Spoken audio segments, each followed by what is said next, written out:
Bismillahirrahmanirrahim. Alhamdulillahi rabbil alamin. Allahumma shalli wa sallim ala sayyidina Muhammadin miftahi babi rahmatillah adada ma fi ilmillah, salatan wa salaman daimaini bidawami mulkillah wa ala alihi wa sahbihi.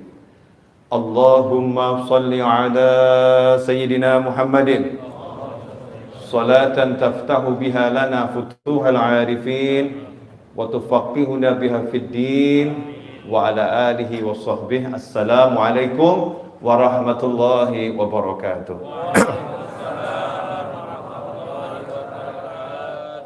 Alhamdulillah, lagi-lagi Allah memberikan kita karunia untuk membersihkan dosa-dosa kita, mengangkat derajat kita, meningkatkan kedudukan kita dengan kita didudukkan di rumahnya, di majelisnya bersama dengan hamba-hambanya. Alhamdulillah. Ini pertanda alamatul khair, pertanda baik. Ya, pertanda baik. Gak mungkin kita gak baik kalau kita dimasukkan ke tempat yang baik. Itu harus kita yakini. Kalau udah kita dimasukkan ke tempat yang terbaik, yaitu masjid, berarti memang kita orang yang baik. Nah, kalau kita masuk ke tempat-tempat yang nggak baik, nah itu ngeri itu. Meskipun kita nggak boleh menilai orang-orang di tempat yang tidak baik adalah orang yang tidak baik.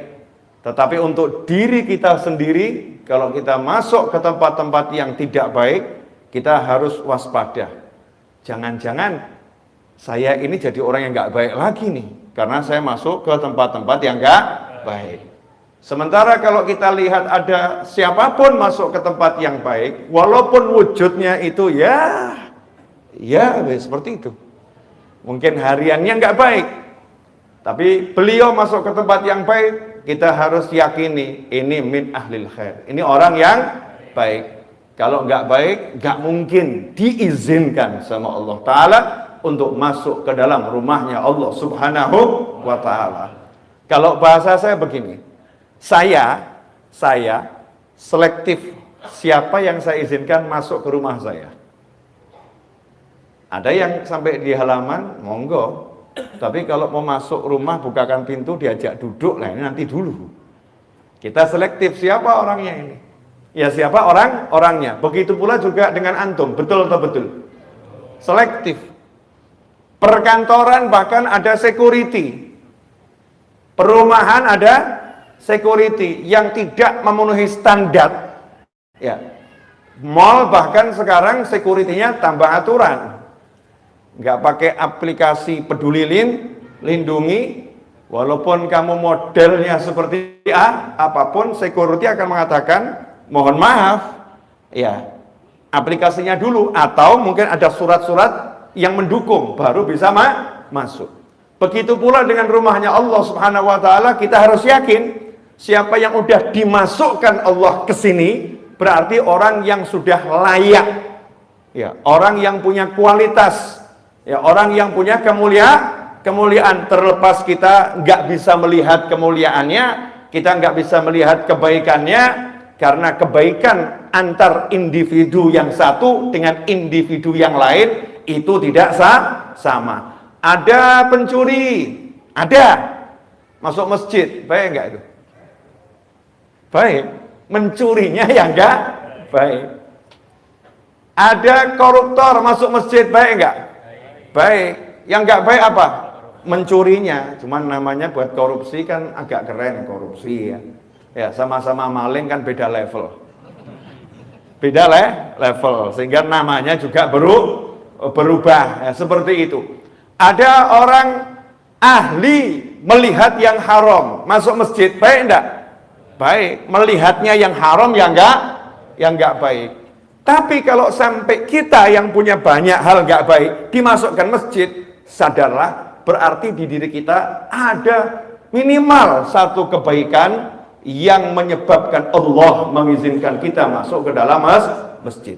Itu harus di husnudzon, prasangka baik. Gak akan rugi orang yang berprasangka baik. Alhamdulillah. Ikhwani rahimakumullah, sahabatku dan pemirsa dimanapun antum berada, insya Allah 20 menit. Ya, insya Allah 20 menit. Jangan lihat saya pandangan gak enak. Ya, 20 menit itu kalau barokah ya insya Allah manfaatnya luar biasa. Buat yang ahli kuota, ngucapnya Alhamdulillah nih. Alhamdulillah. Hanya 20 menit. Hemat kuota itu. Mungkin buat yang di sini kok terlampau cepat 20 menit. 20 menit insya Allah kita udah masuk waktu Isya. Ya insya Allah masuk waktu Isya. Jadi 20 menit ini insya Allah berkah. Saya mau bicara tentang serahkan urusanmu kepada Allah. Serahkan urusanmu kepada Allah. Ini yang pengen saya sampaikan dan sebarluaskan beberapa hari ini, terus saya ulang-ulangi meskipun judulnya berbeda, gayanya berbeda, tapi intinya sama. Ya, intinya sama. Kali ini judulnya serahkan urusanmu kepada Allah. Kenapa ini saya angkat? Ya, kenapa ini saya angkat untuk bulan ini atau mungkin bulan-bulan ke depan, tema ini akan saya hangatkan gitu. Serahkan urusanmu kepada Allah Subhanahu wa taala. Karena ketika saya buka kolom khusus untuk bertanya, ya, kolom khusus untuk bertanya lewat pesan WhatsApp di nomor tertentu, itu pertanyaan yang masuk rata-rata pertanyaan orang, mohon maaf gitu, mentok, pusing, banyak hutang bingung, suaminya nyebelin bingung, istrinya ngeruwetin bingung, anaknya nggak bisa diatur bingung, tetangganya reseh bingung. Ini bahasanya orang zaman sekarang gitu ya. Di kantor banyak masalah, bingung. Satu kata gitu, bingung cari solusi. Ya, bingung cari solusi. Ini yang terjadi di tengah-tengah masyarakat dan harus disolusikan. Kalau kita bilang kamu hadir majelis, jawabannya saya ini ahli majelis, Bib. Kalau kita bilang kamu baca istighfar yang banyak, udah kebanyakan, Bib, masya Allah, udah kebanyakan, Bib. Kalau kita bilang kamu sholat hajat dan yang lain, udah saya jalankan, Bib. Kalau kita bilang kamu banyak baca surat Yasin, jangankan Yasin, Bib, khatmul Quran itu udah saya lakukan berkali-kali, tapi masih pusing, Bib. Ada enggak yang seperti ini? Ada kan ya? Nah, ini kan pertanyaan yang harus dijawab. Dalam sebuah hadis, ini sekarang tanggal berapa ini? Jumadil akhir. Tanggal berapa? Besok sudah masuk 20, berarti sekarang tanggal 20. Ya, 20 Jumadil akhir. Kalau saya nggak salah nanti dicek lagi. Saya ini juga nggak hafal peristiwa-peristiwa. Nenek saya itu lahirnya tanggal 20 Jumadil akhir. Kenal nenek saya? Kalau nggak kenal keterlaluan. Asli kalau nggak kenal keterlaluan. Nenek saya namanya Fatimah Az-Zahra, putranya Nabi Muhammad SAW, putrinya Nabi Muhammad SAW. Itu nenek saya. Ini tanggal 20 kalau saya nggak salah ya. Nah, kadang cucu kan juga salah tanggal, wajar tuh ya. Oh, cucunya juga nggak jelas. Cucunya nggak jelas. Itu nenek saya kalau nggak salah lahir 20 Jumadil akhir. Malam ini bergeser ke maghrib kan sudah mulai tanggal 20 Jumadil akhir. Maka saya akan mengenang wasiatnya Nabi Muhammad SAW untuk nenek saya, untuk putrinya tercinta Fatimah Az-Zahra radhiyallahu anha. Rasulullah mengatakan, ucapkan wahai Fatimah, baca doa ini, ya hayyu ya qayyum birahmatika astaghith, ya wa min azabika astajir, aslih li sya'ni kullahu wa la takilni ila nafsi tarfata ain. Walaupun riwayatnya beda-beda. Ada ya hayyu ya qayyum birahmatika astaghith, kemudian langsung aslih li sya'ni kullahu wa la takilni ila nafsi tarfata ain. Kalau diterjemahkan bebas, kalimat itu diperintahkan oleh Nabi Muhammad SAW kepada putrinya. Nah, ini menarik ya. Saya mau nanya sama bapak-bapak dan ibu-ibu, mohon maaf. Kapan terakhir kali kita panggil anak kita, putra atau putri kita, Kemudian kita ngomong begini, nak, jangan lupa ya, kalau habis sholat subuh sama habis sholat maghrib atau pagi sama sore, jangan lupa baca doa ini. Ini doa favoritnya ibu, ini doa favoritnya ayah. Baca doa ini, insya Allah kamu selamat dunia akhirat. Ayo dibaca, diapalin. Kapan terakhir kali bu? Kok wajah diem semua, kenapa? Belum pernah? Belum pernah? Ya udah, jangan nanti malam deh. Besok ya, cari dulu doanya. Nah, bapak ibu apalin dulu, baru anaknya suruh ngapalin. Jangan nanti giliran, jangan lupa ya baca doa ini. Doanya apa? Sebentar, lihat Google dulu. Sebentar, jangan gitu. Kita hafalkan dulu doa-doa yang bisa kita wasiatkan untuk putra-putri kita, karena hadiah terbaik seorang mukmin kepada mukmin yang lain adalah ilmu, adalah doa. Maka hadiah terbaik kepada anak adalah bekali ilmu akhirat. Kasih dia amalan, kasih dia zikir, kasih dia doa. Itu akan jadi bekal yang abadi selama-lamanya. Dan itu dilakukan oleh Nabi Muhammad SAW meskipun beliau pembuka. Surga nggak akan bisa dimasukin siapapun kalau belum dimasukin oleh Nabi Muhammad SAW. Meskipun yang punya kuncinya adalah Nabi Muhammad SAW, tapi Rasul rajin ngomong pada keluarganya, baca ini, baca ini, baca ini, amalkan ini, amalkan ini, amalkan ini. Sementara kita nggak punya pembuka kuncinya surga kecuali nunut Nabi Muhammad SAW. Kita yang ada sama anak, jangan lupa sarapan, jangan lupa makan siang, jangan lupa mandi, jangan lupa gosok gigi, jangan lupa bersihkan tempat tidur, jangan lupa olahraga, jangan lupa, jangan lupa, jangan lupa, jangan lupa. Tapi kurang muncul, jangan lupa baca doa ini, jangan lupa baca doa ini, jangan lupa baca doa ini. Itu hampir tidak muncul dari lisan kita. Bukan nggak pernah, yang mungkin pernah, tapi ya presentasinya sangat minim. Betul atau betul? Ya nggak betul juga nggak apa-apa, tapi saya yakin betul. Ini karena berdasarkan pengalaman di lapangan ya. Saya kan orang lapangan, kumpul dengan masyarakat. Ya Hayyu Ya Qayyum, duhai yang maha hidup dan maha kuasa mengurus segala sesuatu sendiri. Ya Hayyu Ya Qayyum, manggil Allah dengan panggilan yang sangat indah, yang Allah ajarkan kita untuk berdoa dengan nama-namanya. Ya Hayyu Ya Qayyum. Setelah panggil Allah, baru kemudian minta. Panggil Allahnya dulu, baru kemudian minta. Birahmatika astaghith. Astaghith itu kalau bahasa Indonesianya istighothah. Kita kalau istighothah kan sudah kenal ya. Istighothah kubro, artinya kumpul bareng-bareng, betul-betul doa, zikir, minta tolong pada Allah Subhanahu wa ta'ala. Kalau dalam bahasa Arab kita bilang aghithni, tolong saya, please help me. Artinya dalam kondisi yang sangat terdesak dan butuh bantuan, emergency. Itu dengan kata-kata istighothah, ghauth, ya, aghithni, ini emergency. Kalau nggak emergency, nggak tahu darurat, biasanya ini gitu ya. Lebih itu nanti masih nggak jadi masalah, nggak langsung. Tapi kalau udah akhir nih, orangnya udah mau tenggelam, tangannya sudah dikeluarin, ya cuman tangan yang kelihatan, tolong saya, tolong saya. Nah, ini kalimatnya akhir nih. Rasul mengajarkan, ya Hayyu Ya Qayyum birahmatika astaghith. Duhai Allah yang maha hidup dan maha kuasa mengurus segalanya sendiri, aku minta tolong kepadamu membawa kasih sayangmu.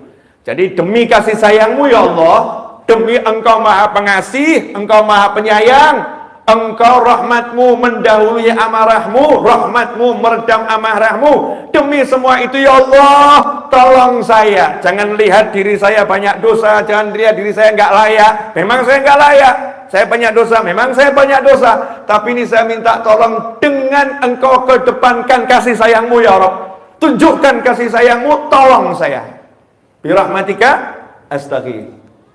Nah kemudian wala takilni ila nafsi tarfata ain. Sedetik pun jangan biarkan aku ngurus diriku sendiri. Jangan serahkan urusan itu untuk kuurus sendiri sedetik pun. Jadi minta setiap saat urusannya diurus sama Allah Subhanahu wa ta'ala. Jangan biarkan sedetik pun aku ngurus sendiri. Engkau yang ngurus ya Rabb, engkau yang bereskan ya Allah. Nah, insya Allah 7 menit kita akan bahas ini, karena saya sudah bicara 15 menit. Gak terasa 15 menit. Terlampau cepat ya, ternyata 15 menit. Terasa enggak 15 menit? Enggak, ya inilah wali-wali itu Masya Allah. Ya jelas loh, diajak ngomong begini, ya 15 menit tidak terasa. Biasanya yang nggak terasa kan yang nonton drama-drama itu. Oh kok udah habis gitu kan. Alhamdulillah kalau antum udah bisa memenangkan persaingan. Pengajian kok rasanya 15 menit tidak terasa. Lanjut dikit lagi, boleh? Ya. Ini intinya ilmu di sini. Intinya ilmu yang mau saya sampaikan. Tapi tolong kita ngobrol santai ya, dijawab sejujur-jujurnya. Benda yang paling berat di sini yang kelihatan mata mimbar ini kelihatannya berat sekali ya, kelihatannya aja. Belum tentu berat juga kan ya. Kadang-kadang kita kan tertipu sama penampakan ya. Kelihatannya berat, tapi memang ini dari kayu berat.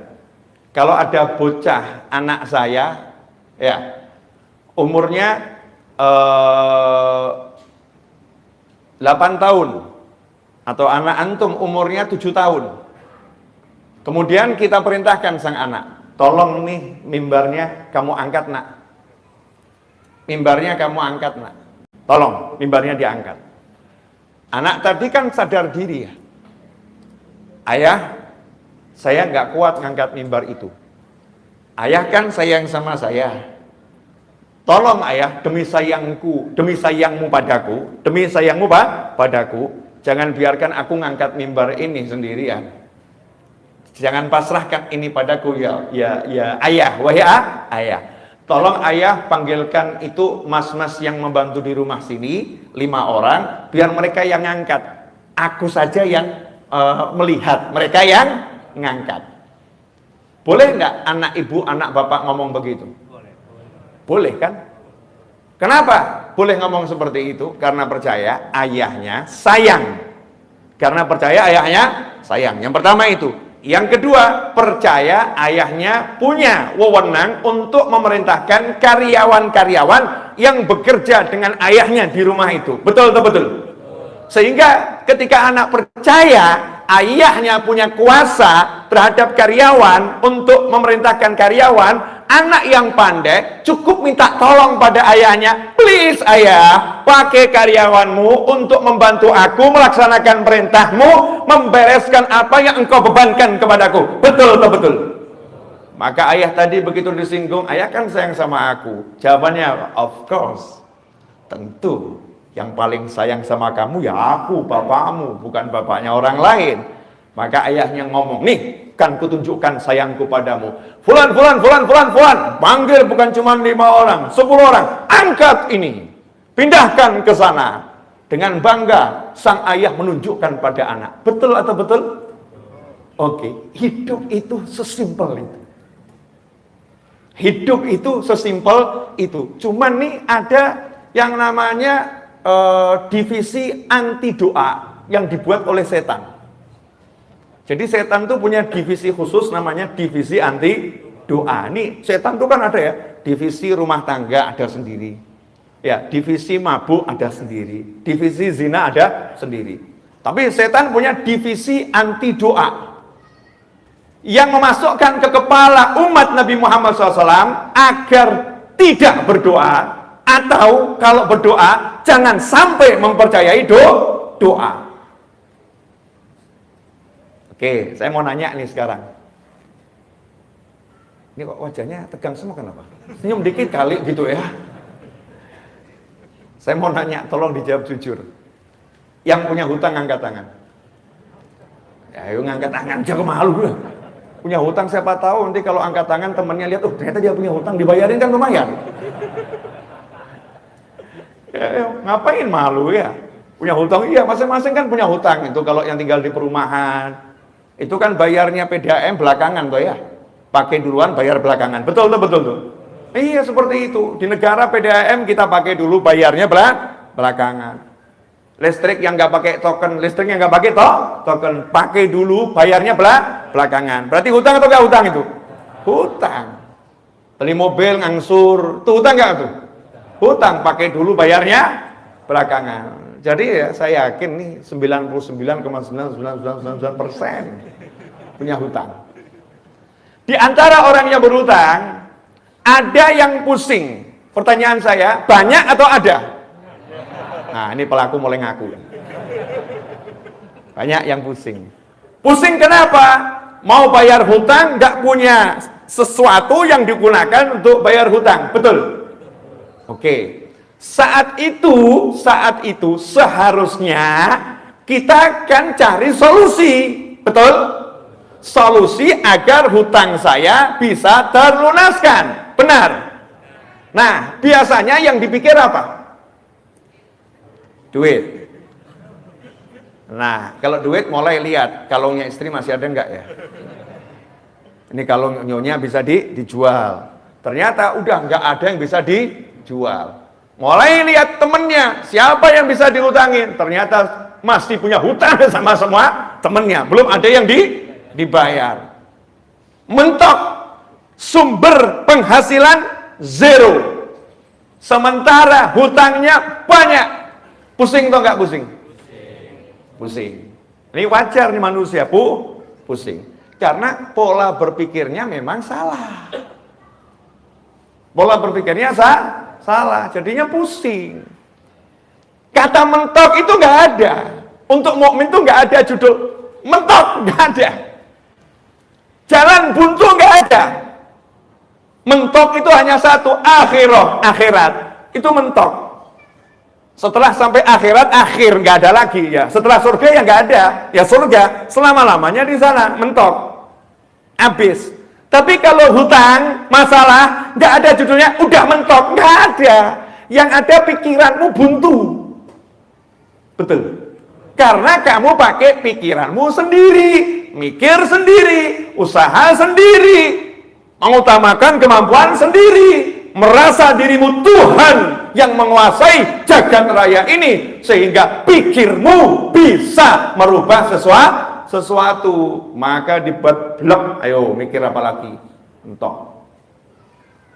Tapi beda dengan orang yang udah kenal sama Allah Ta'ala dan paham apa itu yang namanya hidup.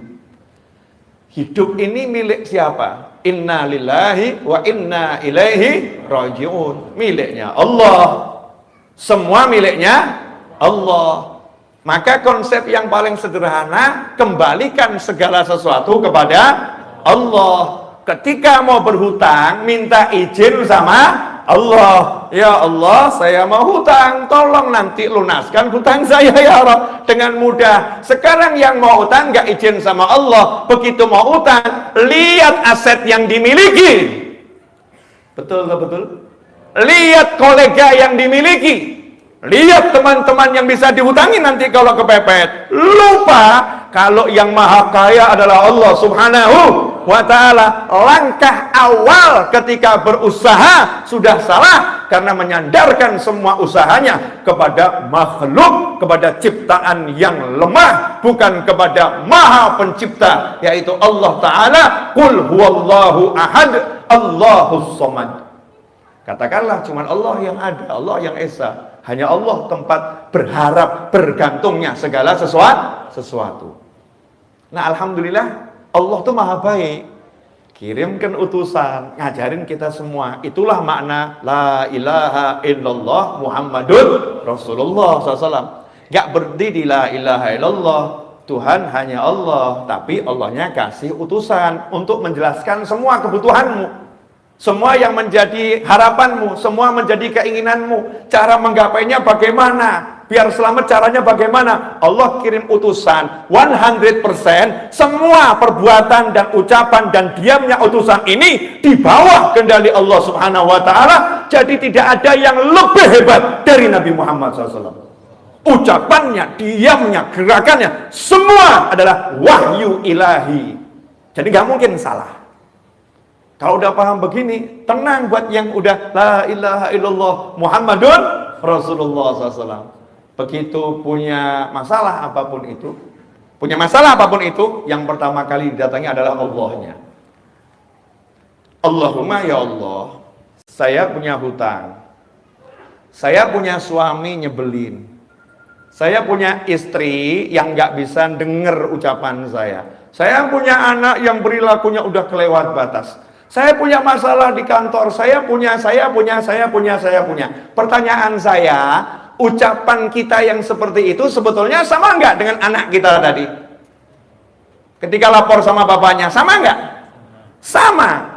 Saya percaya Tuhan saya dan Tuhannya segala sesuatu, la ilaha illallah, maha kuasa, maha bisa, dan aku tak bisa apa-apa. Maka saya serahkan sama Allah. Saya nggak bisa ya Allah, saya usaha. Seperti yang kau perintahkan, saya akan terus berusaha. Tapi jujur saya nggak bisa apa-apa. Makanya saya minta tolong sama kamu ya Allah. Tolong ya Allah, bla bla bla bla bla bla bla bla. Sekarang saya mau nanya, semua yang di jagat raya itu dalam genggaman siapa? Allah. Genggamannya Allah Ta'ala. Dan Allahnya udah bilang, Udu'uni astajib lakum. Panggil aku akan jawab panggilanmu.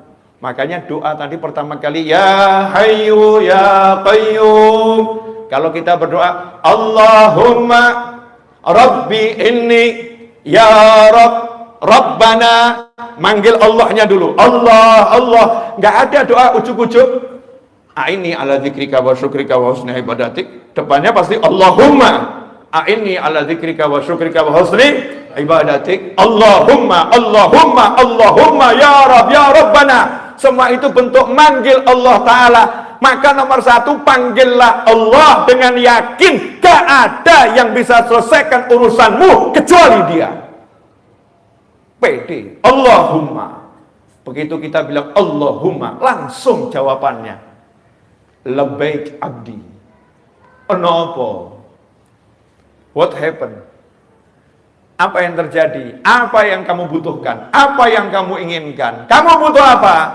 Kita jawab bla bla bla bla bla bla bla. Allah bilang astajib lakum. Jangan khawatir. Semua permintaanmu, permohonanmu aku jawab. Aku jawab. Anak tadi ngomong sama ayahnya, ayah perintahkan mas itu. Bapaknya ngomong, oke nak, deal, selesai. Anak tadi yang nyantai aja, udah masalah udah diurus sama ayah. Dia nggak akan nanya berkali-kali, ayah masnya udah dipanggil belum ayah? Ayah nih masnya kok nggak kelihatan, mana sih ayah? Ayah bisa nggak sih manggil mas tadi itu? Bisa nggak sih ayah? Nggak nanya, karena apa? Percaya sama ayahnya. Nah, sementara kita ngakunya percaya sama Allah, nanya melulu, kabul enggak ya? Kok belum ada tanda-tanda pengabulan ya? Terwujud enggak ya? Jalannya hidup dengan mikirin kabul enggak? Karena enggak percaya, ya Allah tolak urusan dulu. Kamu enggak percaya sama aku. Kamu enggak trust sama aku. Ikhwani rahimakumullah. Lah itulah fungsinya divisi setan. Begitu kita doa, setan yang bisikin, emang doamu bisa nolong kamu? Emang doamu bisa nolong kamu? Nggak bisa, kamu harus berusaha. Nggak berusaha ya nggak bisa tertolong. Setan sebelah kiri bisikin, usahamu udah mentok, nggak ada jalan keluar, mau usaha apa lagi? Jadi ya doamu ya percuma, nggak akan menghasilkan apa-apa. Ngomong nggak ada usaha yang bisa kamu lakukan kok. Kamu udah mentok, bung, akhirnya diem, merenung, mata mendelik. Diajak ngomong diem, stres. Tapi lain kalau orang yang udah percaya sama Allah, dia bilang sama setannya, udah cari pasien yang lain, jangan saya. Ini buat anak-anak TK, SD itu ya wajar. Profesor seperti saya jangan diganggu yang model begini. Ya usaha nggak usah diajarin. Bayi lahir aja usaha, kok nggak usaha nggak lahir tahu. Bayi lahir aja usaha, nggak lahir. Aku masih kecil aja udah tengkurap, modalku cuman oleh ibuku datang. Tengkurap ini nggak telentang tengkurap, ini kalau nggak ditolong aku mati. Nah, modalku cuman oleh, langsung ibuku datang ditolong. Masa sekarang aku nggak awet-awet manggil Allah nggak ditolong? Emang kamu siapa? Kurang ajar. Minggir kamu, setan kurang ajar. Kalau setannya manusia jangan dibegituin. Setan minggir kamu, jangan. Wah, nanti jadi masalah itu, nanti jadi masalah. Itu cukup di hati, di pikiran. Yakin sama Allah Subhanahu wa ta'ala, kan enak tinggal ngomong. Ud'uni astajib lakum. Terakhir, udah 30 menit tuh. Perpanjangan waktu 10 menit ini. Ini adzannya kan sudah 3 menit lagi ya? Setelah adzan bisa nyambung lagi. Iya, setelah adzan saya mau nyambung di tempat yang lain. Saya ini malam ini jadwal ada neneknya murid saya itu tahlil yang hari ke-40. Jadi bukan jadwal saya ceramah di sini. Kebetulan Habib Gas lagi berhalangan. Kemudian saya diminta tolong karena saya lagi ada di Jakarta. Habib bisa nggak? Oke, siap, seneng saya. Tapi kalau waktu buat ngajar apalagi di sini saya senengnya luar biasa. Nah, jadi setelah dari sini saya cus ke tempat yang lain. Boleh toh? Nggak boleh juga tetap jalan. Tetap jalan. Terus apa fungsinya ngomong? Ya nggak tahu, asal ngomong aja ini. Nah, hadirin yang dimuliakan Allah Ta'ala. Ini akhirnya untuk menggabungkan ya, untuk menggabungkan dari awal tadi. Yang terakhir begini, simple. Pernah tahu yang film-film tukang sihir, film-film tukang sihir itu? Judulnya macam-macam ya. Saya masih cari itu selain Harry Potter, ya. Hanya Harry Potter saja itu yang pakai kakek sihir. Betul ya? Itu mungkin yang buat juga merasa ada diskriminatif di kelompok tukang sihir. Ya, kaum lelaki merasa diremehkan gitu ya. Masa lelaki kalah sihirnya sama perempuan? Mungkin loh ya, muncul Harry Potter. Karena dari dulu tuh ya nggak ada judulnya kakek sihir, yang ada selalu nenek sihir. Betul nggak? Jadi ibu-ibu sebagai wanita harusnya protes itu. Kenapa sekarang ada kakek sihir? Sampai sihir aja laki-laki mau ngerebut. Itu wilayah kami. Masya Allah. Nenek sihir. Di Al-Quran juga nafasa wanita-wanita yang meniupkan buhul-buhul. Ada ikatan-ikatan sihir. Ditiup-tiup sama perempuan yang ahli sihir. Nenek-nenek sihir. Nah kalau kita ambil dah sekarang ini, entah itu kakek, entah nenek, pokoknya penyihir. Penyihir itu kekuatannya di mana? Ya kan saya pakai penyihir karena Anda kan penggemar Harry Potter. Pernah lihat kan ya film Harry Potter. Di mana kekuatannya? Ucapan. Tongkat, kemudian diputer-puter. Ya, baca.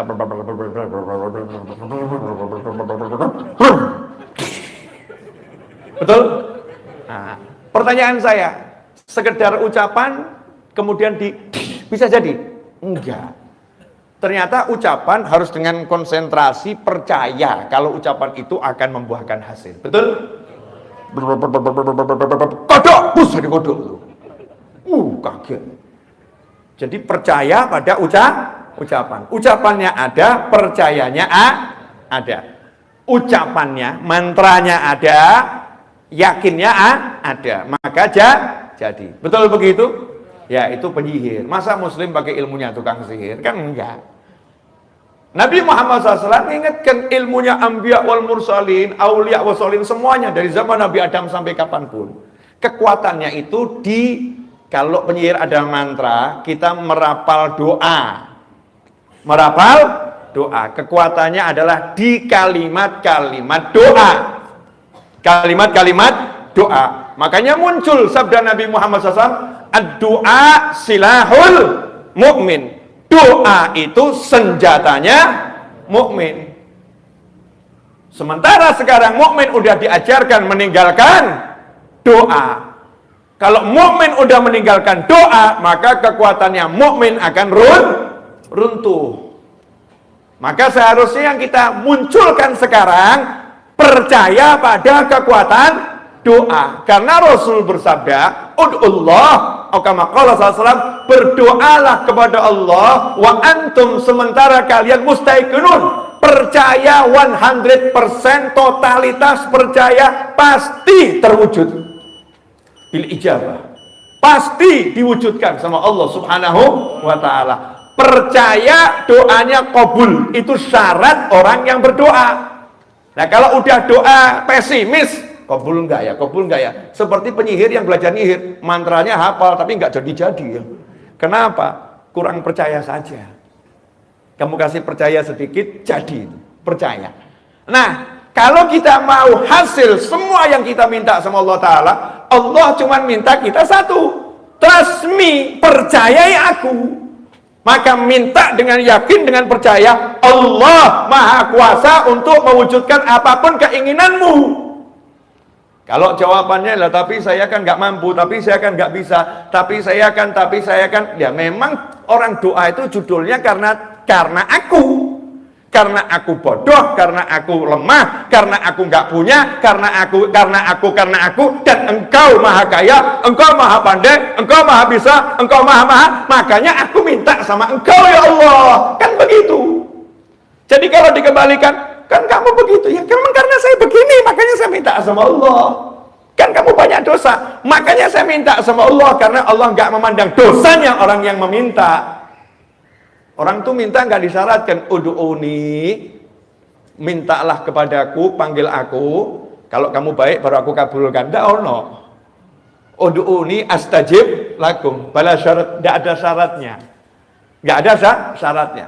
Kita saja yang introspeksi, kenapa ya kok doanya belum wujud segera? Kok nggak segera terwujud ya? Kok lama? Oh ya mungkin ada pemeriksaan kendaraanmu, suratnya nggak lengkap ya terhambat di jalanan. Kalau suratnya lengkap ya langsung. Mungkin itu upaya kita untuk selalu memperbaiki kualitas kita dalam minta sama Allah Subhanahu wa ta'ala. Tapi kalau aslinya Allah nggak pernah lihat modelmu seperti apa. Kalau minta dengan yakin dikasih. Iblis minta dengan yakin dikasih. Ya, kan iblis minta, ya Allah, tolong tunda penyiksaanku sampai hari kebangkitan, gitu kan ya? Tunda penyiksaanku selama-lamanya, jangan disiksa aku. Sama Allah dikasih batas waktu maklum dengan waktu yang tertentu sampai hari kebangkitan saja. Tapi intinya iblis minta dikasih sama Allah. Padahal iblis baru saja unjuk kesombongan. Baru maksiat yang terbesar, sombong pada Allah Ta'ala, minta dikasih. Dosa kita ini paling apa toh paling? Ya insya Allah kan dosanya nggak sombong sama Allah kan, nggak toh ya. Paling-paling lihat perempuan yang cantik jadi suka lihat yang laki-laki. Ya, paling kan dosanya model-model begitu. Yang ibu-ibu lihat aktor Korea kok ganteng seneng gitu kan ya. Itu dosa bu, ya. Paling kan dosanya model-model begitu. Nggak sampai yang begitu-begitu gitu ya. Nggak sampai begitu. Ya insya Allah kalau kita angkat tangan betul yakin sama Allah, minta sama Allah ya beres. Masalahnya yakin atau tidak. Jadi masalah hidupmu dan hidupku dan hidup kita semua simple sebetulnya. Perbaiki yakinmu, beres urusanmu. Perbaiki yakinmu, beres urusanmu.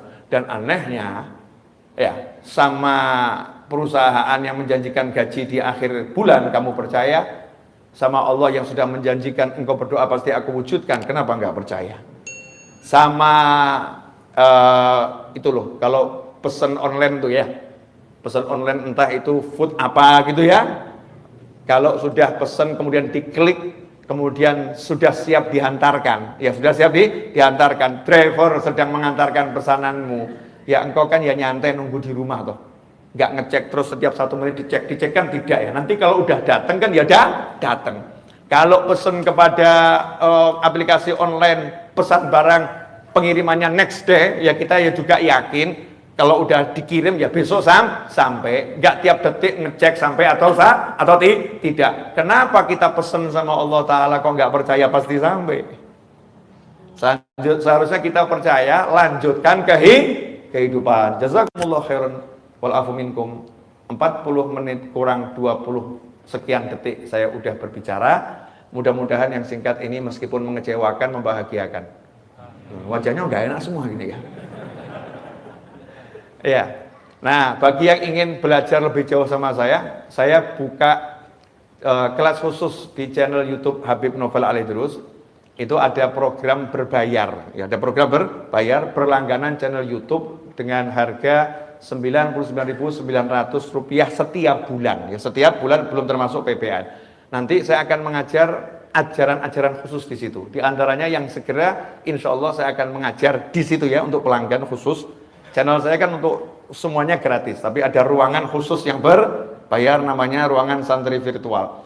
Nah di situ saya akan mengajar insya Allah dalam waktu segera di pekan depan ini, entah Senin entah Selasa saya akan munculkan videonya, kitab Al-Hikam ya, satu demi satu di antaranya itu. Kemudian kitab Riyadhus Shalihin ya, satu demi satu, dan banyak kitab yang lain. Nanti yang penasaran ya, silahkan dicek saja channel YouTube-nya ya, silahkan dicek. Kemudian kalau di MRBJ ngajinya saya kapan, saya aja nggak tahu apalagi Anda. Gitu ya, pokoknya tiba-tiba ada share ya hadir. Ada share hadir, kalau ada waktu luang hadir.